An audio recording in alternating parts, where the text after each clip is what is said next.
জাতিসংঘের শান্তিরক্ষা মিশনে বাংলাদেশের শান্তিরক্ষীরা সব চ্যালেঞ্জ মোকাবেলায় প্রস্তুত রয়েছেন বলে জানিয়েছেন বাংলাদেশ সেনাবাহিনীর প্রধান জেনারেল ওয়াকারুজ্জামান।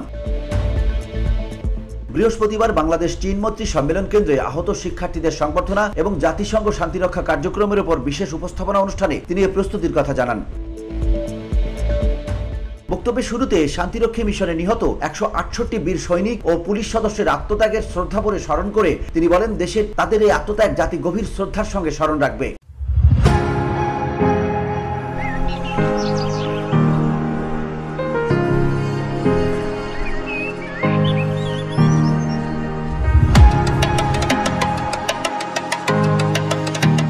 সেনাপ্রধান বলেন, আমাদের শান্তিরক্ষীরা নিজের জীবনের ঝুঁকি নিয়ে উন্নত প্রশিক্ষণ, নৈতিক মূল্যবোধ, দক্ষতা এবং নিরপেক্ষতার প্রমাণ রেখে সব চ্যালেঞ্জ মোকাবেলায় সর্বদা প্রস্তুত।